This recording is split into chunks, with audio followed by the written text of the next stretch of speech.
భోజనం అయ్యాక ఖచ్చితంగా అవాయిడ్ చేయాల్సిన 5 థింగ్స్ ని నేను మీకు చెప్పబోతున్నాను.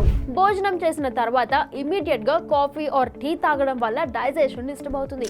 ఐరన్ అబ్జార్ప్షన్ తగ్గిపోతుంది బికాస్ టీలో టానిన్స్ ఉంటాయి. ఎస్పెషల్లీ లేడీస్ కి ఐరన్ డెఫిషియన్సీ ఉంటే మీల్ తర్వాత టీ అవాయిడ్ చేయాలి. నెక్స్ట్, స్ట్రైట్ గా బెడ్ మీద వెళ్ళి పడుకోవడం. కామన్ హ్యాబిట్ ఇది, కానీ దీనివల్ల డైజెషన్ స్లో అయ్యి ఎసిడిటీ, బ్లోటింగ్ ఆర్ రిఫ్లెక్స్ కు రీజన్ అవుతుంది. సో బెడ్ ఎక్కడానికి ముందు కాసేపు వాక్ చేయడం బెటర్.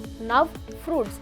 కడుపు నిండా తిన్నాక లాస్ట్ లో ఫ్రూట్స్ తినే హ్యాబిట్ ఉంటుంది చాలా మందికి. బట్ ఫ్రూట్స్ లో న్యాచురల్ షుగర్స్ ఉంటాయి, ఫర్మెంటేషన్ లాంటి ఎఫెక్ట్ ఇస్తాయి, బ్లోటింగ్ ఆర్ గ్యాస్ ఫామ్ అవుతుంది. సో ఫ్రూట్స్ సపరేట్ గా మీల్ కి అట్లీస్ట్ 30 మినిట్స్ గ్యాప్ తో తింటే బెటర్. ఇంకో హ్యాబిట్, షవర్. కొంతమంది తిన్న వెంటనే స్నానం చేసేస్తూ ఉంటారు, బట్ డైజెషన్ కి బ్లడ్ ఫ్లో కావాలి.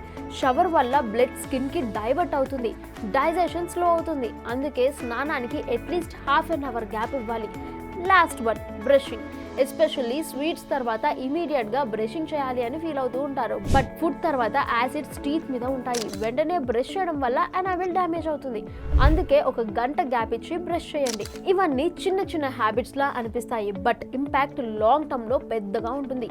భోజనం తర్వాత మిస్టేక్స్ అవాయిడ్ చేయడంతో డైజెషన్ ఇంప్రూవ్ అవుతుంది అండ్ ఎనర్జీ బెటర్ గా ఉంటుంది.